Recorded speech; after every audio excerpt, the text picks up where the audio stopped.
Hello everyone, welcome back to विद्यालय।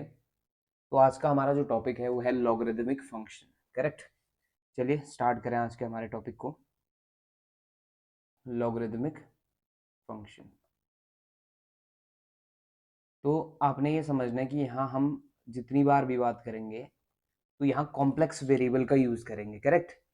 जैसे इससे पहले वाले में हमने बात किया था एक्सपोनेंशियल फंक्शन पे, तो वहां भी आपको बताया गया था कि आपका कॉम्प्लेक्स वेरिएबल किस तरह से इंट्रोड्यूस करना है, या हाइपरबोलिक फंक्शन में भी हमने कॉम्प्लेक्स वेरिएबल का यूज किया हुआ था। यहाँ पे भी आप वही करने वाले। बेसिकली होता क्या है, अगर मैं जनरल रियल वेरिएबल की बात करूँ तो लॉग बेस ई ही लिया जाएगा, आपका मेजोरिटी बेस ई होगा। ठीक है। अगर मैंने यहाँ पे x लिखा हुआ है इसके एंगल में, तो x का मतलब यहाँ पे रियल नंबर से है। ठीक है।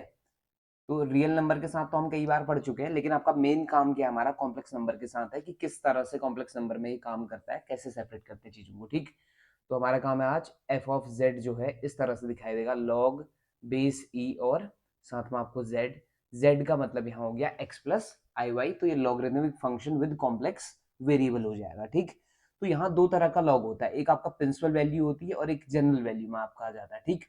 तो प्रिंसिपल को किस तरह से दिखाया जाता है, जैसे मान लो मैं आपसे पूछता हूँ लॉग ई जेड लिखा मैंने, तो कहीं ना कहीं इनडायरेक्टली जो z की वैल्यू है वो तो आपका x प्लस आई वाई है। बेस हमेशा e होगा, चाहे मैं लिखूं या ना लिखूं, उससे फर्क नहीं पड़ता। ठीक। तो अगर मैंने स्मॉल लॉग का यूज किया हुआ है, तो स्मॉल l का यूज किया हुआ है यहाँ पे, तो ये आपका किसको इंडिकेट कर रहा है, प्रिंसिपल वैल्यू को इंडिकेट कर रहा है। ठीक है।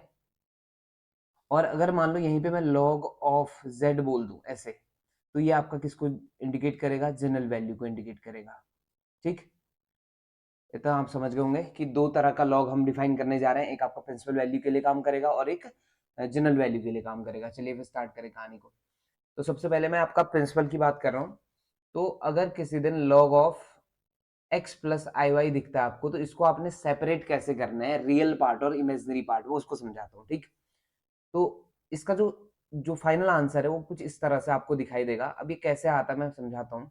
X square plus Y square plus i tan inverse Y upon x. तो अगर रियल पार्ट की बात करेंगे तो रियल पार्ट आपको, ये पोर्शन आपका जो है रियल पार्ट कहलाएगा यहाँ से लेके यहाँ तक, और ये जो दूसरा पोर्शन है ये इमेजिनरी पार्ट हो गया। यानी आपको किसी भी फंक्शन को किसी भी पर्टिकुलर कॉम्प्लेक्स वेरिएबल में अगर आपको दिया हुआ है तो रियल पार्ट क्या होगा पूछता है। जैसे क्वेश्चन क्या पूछ लेगा कि what will be the real part of this X plus I Y. ठीक है। और x प्लस आई वाई की जगह कुछ भी हो सकता है, वन प्लस आई भी हो सकता है। तो इसका रियल पार्ट क्या होगा पूछेगा। ऑप्शन दिया होगा under root of two, half of log two, या लॉग रूट टू, या सिंपली लॉग टू, और नन ऑफ दीज। इस तरह के ऑप्शन दे देगा। तो आपको इनका यूज करके आपका आंसर मिल जाएगा कि क्या आपका इसका रियल पार्ट होगा और क्या इसका इमेजिनरी पार्ट होगा। ठीक है। चलो पहले समझते हैं कि ये आया कहां से। ठीक। तो जब भी हम रियल पार्ट और इमेजिनरी पार्ट में सेपरेट करते हैं किसी भी कॉम्प्लेक्स नंबर को, तो बेसिकली ये जो आपका लॉग एक्स प्लस आई वाई दिख रहा है, इसको मैं रियल और इमेजिनरी पार्ट में कन्वर्ट करूं तो ये कुछ इस तरह से दिखाई देगा, ए प्लस आई बी। तो मेरा काम है ए ढूंढना और बी ढूंढना। ठीक है। तो उसके लिए मैंने क्या किया ना, एक्स प्लस आई वाई यहीं छोड़ा और राइट में आए ई ले लिया हमने, यानी कि आपका लॉग हटता है तो ई टू दी पावर क्या आ जाएगा, ए प्लस आई बी आ जाना है इसको, हाँ है ना। अब यहाँ हम इसको ऐसा लिख सकते हैं, फिर किसी को कोई प्रॉब्लम नहीं होगी, बेस सेम होता है तो पावर्स ऐड हो जाती हैं। तो ई टू दी पावर ए में तो कोई प्रॉब्लम नहीं है, प्योरली रियल है। लेकिन ये जो पार्ट दिख रहा है आपको ई to the power i b, है ना, राइट में जो पार्ट दिख रहा है e to the power i b, तो कल हमने इससे पहले वाले पोर्शन में पढ़ा था कि आपका यूलर्स थ्योरम कहती है e to the power i theta अगर दिख रहा है तो ये आपका कॉस थीटा प्लस आई साइन थीटा है ना। अब आपने क्या करना है ऐसे केस में, इसको लिख देना है cos B plus I sine B, isn't it. अब आप इस e to the power a से अंदर मल्टीप्लाई कर दो, e to the power a cos b, और plus i into E to the power a sin b। ठीक। और लेफ्ट में कौन है, x प्लस आई वाई। यहां ध्यान देना आपने, यहां तक का काम क्लियर हो गया होगा। ठीक। अब ये फोकस करो, देखो x और y नोन होगा, हमें ढूंढना क्या है, a और b ढूंढना, ये दिमाग में रखना। अब यहाँ कंपेयर करिए, अब दो कॉम्प्लेक्स नंबर को कंपेयर कैसे किया जाता है, रियल पार्ट रियल के इक्वल होता है और इमेजिनरी पार्ट इमेजिनरी के इक्वल होता है, यानी y इज इक्वल टू क्या आ जाएगा e to the power a sine b आ जाएगा। ठीक है। तो अब ये जो इक्वेशन 1 है और ये इक्वेशन 2 है, इन दोनों को अगर मैं स्क्वायर करके ऐड कर लूँ ना तो b एलिमिनेट हो जाएगा। ठीक।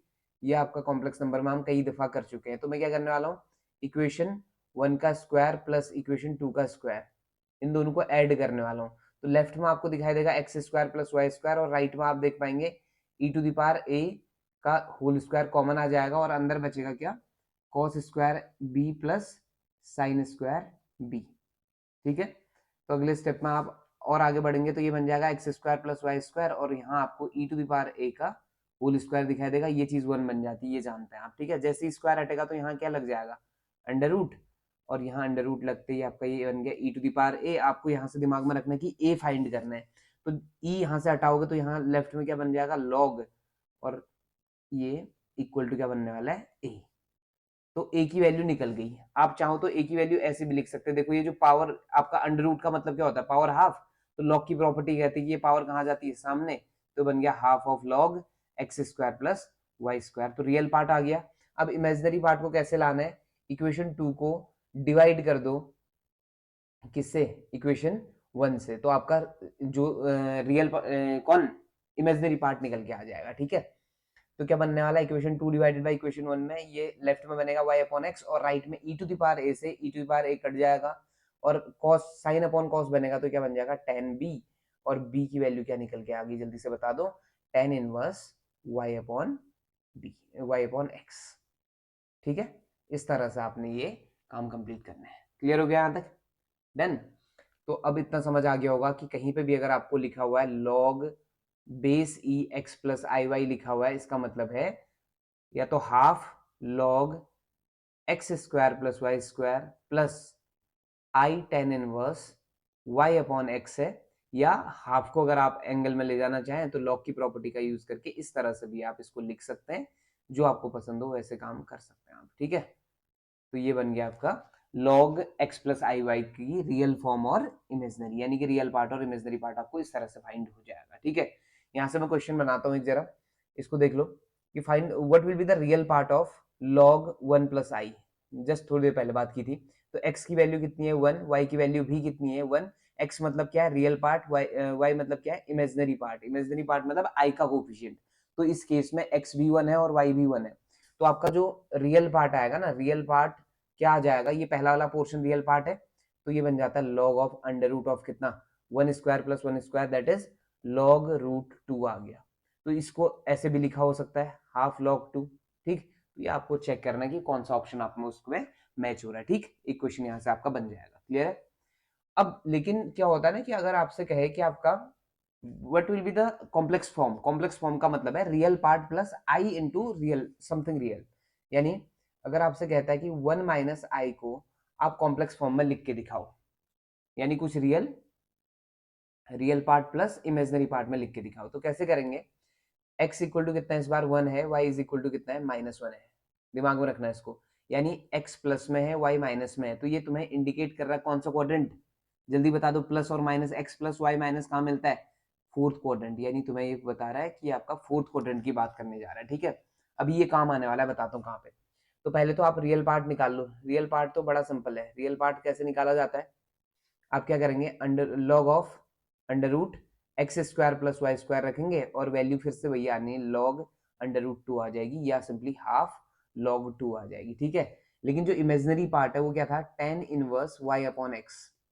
ठीक, तो ये बन जाएगा टेन इनवर्स, ऐसी रहा, y की वैल्यू कितनी है -1 अपॉन 1। अब ये -1 अपॉन 1 को बिल्कुल इग्नोर कर दो, आप भूल जाओ कि ये -1 अपॉन 1 वाला कॉन्सेप्ट कुछ है, छोड़ो। आप दिमाग में क्या रखो कि आपका 1 आ रहा है, 1 कब आता है आंसर, पाई बाई 4 पर, लेकिन कौन सी क्वाड्रेंट की बात चल रही है, ये चल रही फोर्थ क्वाड्रेंट की बात। तो जब भी आपका आंसर की बात आएगी ना, जो तुम्हारे दिमाग में आ रहा है उस पर फोकस करना। जरा देखो, मैंने कहा ये आपका ये एंगल कितना होता है, थीटा, फोर्थ में होगा तो ये एंगल क्या हो जाएगा, माइनस थीटा। अगर सेकंड क्वाड्रेंट में है तो इसको कैसे लिखते हैं हम लोग, pi minus theta, complex number की बात बता रहा हूँ, और थर्ड अगर में होगा तो ये हो जाएगा minus of pi minus theta. तो इस तरह से अरेंज करना, और थीटा कौन होगा, जो पहली बार आपके दिमाग में आया कि y अपॉन एक्स में विदाउट एनी साइन, आपको दिमाग ये रखना है कि आपका 1 अपॉन 1 दैट इज 1 ही आंसर दे रहा है। 1 आपका कहाँ आ रहा है, फोर्थ क्वाड्रेंट में, तो उस टाइम पे आंसर क्या आ जाएगा, 10 माइनस पाई बाई 4, और 10 से 10 कट गया तो क्या आ गया, माइनस पाई बाई 4। अब ये जो लास्ट फाइनल आंसर होगा ना इसका, वो क्या हो जाएगा पता है, log 1 minus I equal to हो जाएगा half log 2 minus I pi by 4, ये फाइनल आंसर है इसका। ठीक, तो इसी को जो आपका दूसरा पार्ट दिखाई दे रहा है वो आपका आर्ग्यूमेंट ऑफ जेड भी कहलाता है, अगर आपने कॉम्प्लेक्स नंबर पढ़ा हुआ है तो।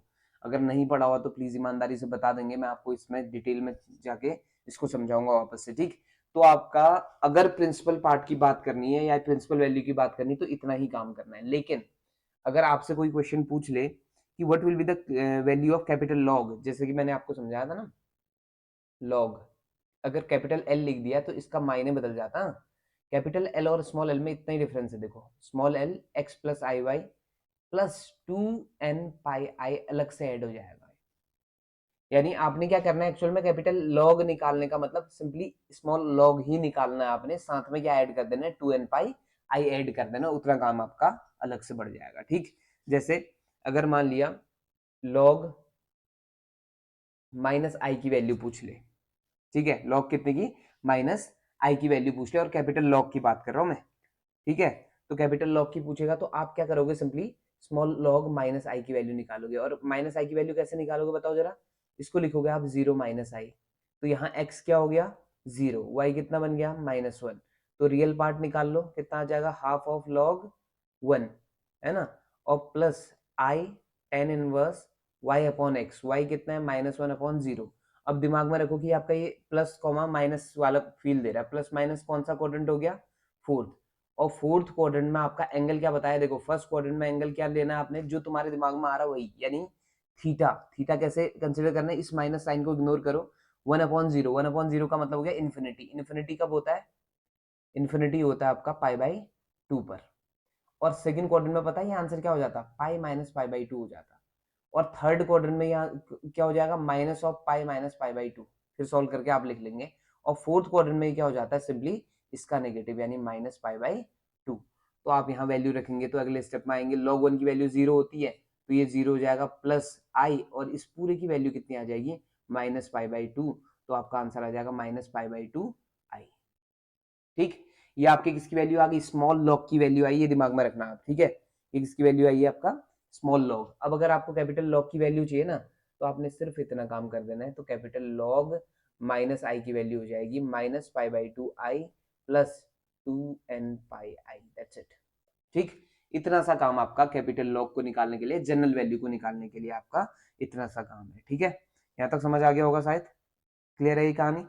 ठीक, तो आपको समझ आया होगा कि आपका लॉगरिदम में दो वैल्यूज होती हैं, एक प्रिंसिपल और एक जनरल। ठीक, और कैसे सेपरेट करना है ये क्लियर हो गया होगा। और इससे ज्यादा डिटेल में आपको जानना है तो प्लीज वापस से कमेंट करेंगे, मैं आपका इससे डिटेल में इस वीडियो को आगे बढ़ाऊंगा। अदरवाइज ये इन्फॉर्मेशन इनफ है इस तरह के क्वेश्चन बनाने के लिए, और यहाँ से क्वेश्चन इसी तरह का आएगा जिसमें आपका या तो सिंपली रियल पार्ट पूछेगा या सिंपली इमेजिनरी पार्ट पूछेगा। ठीक, तो या आपका उसकी फुल फॉर्म पूछ सकता है, that is real part plus imaginary part, correct. चलिए, आपको आशा करते हैं कि आपको वीडियो पसंद आया होगा, और वीडियो पसंद आया तो please like share and subscribe. ठीक है, मिलते हैं आपसे नेक्स्ट वीडियो में।